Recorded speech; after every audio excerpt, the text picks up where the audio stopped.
বিসমিল্লাহির রহমানির রহিম। ফায়ারফাইটার শামীম আহমেদ 1985 সালের 16 ফেব্রুয়ারি নেত্রকোনা জেলার কেন্দুয়া উপজেলার পিজাহাটি গ্রামে এক সম্ভ্রান্ত মুসলিম পরিবারে জন্মগ্রহণ করেন। তার বাবার নাম মরহুম আব্দুল হামিদ এবং মায়ের নাম রাজবানু। শামীম আহমেদ 2004 সালের 16 আগস্ট ফায়ার সার্ভিস ও সিভিল ডিফেন্সে ফায়ার ফাইটার হিসেবে চাকরিতে যোগদান করেন। কর্মজীবনের প্রতিটি সময় তিনি সততা ও নিষ্ঠার সাথে তাঁর উপর অর্পিত দায়িত্ব প্রতিপালন করেছেন।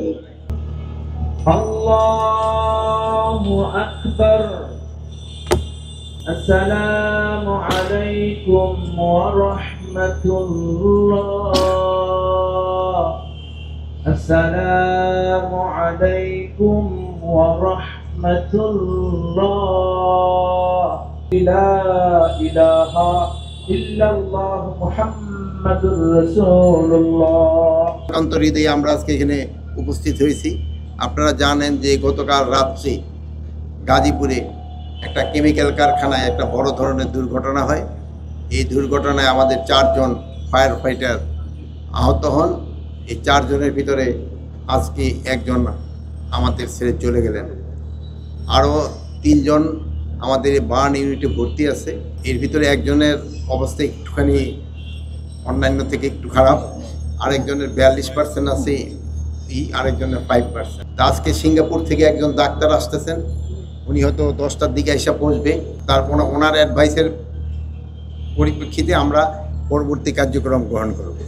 আর আপনারা জানেন যে এই বার্ন ইউনিটি কিন্তু খুব একটা ইন্টারন্যাশনাল মানের হসপিটাল। এই হসপিটালের ট্রিটমেন্ট কিন্তু খুবই ভালো। যে চলে গেলেন সে তার পরিবারটা দেখাশোনা এখন করা আমাদের সবার দায়িত্ব। এই পরিবারকে দেখাশোনা আমরা ভালোভাবে যেন করতে পারি, এই তৌফিক আপনারা আল্লাহর কাছে আমরা চাই।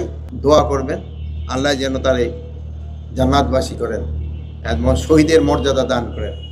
প্রশাসনের পক্ষ থেকে আমরা পরিবার এবং তার 3টি সন্তান যেমন সহযোগিতা পায় সেই কামনা করে আমার বক্তব্য শেষ করছি। আর আমার ভাই সার্কির জীবনে যদি কারোর সাথে আচার ব্যবহারে কোনো খারাপ করে থাকে আল্লাহর হস্তে আমি বড় ভাই হিসাবে সবার কাছে জোড়াতে মাপ চাচ্ছি।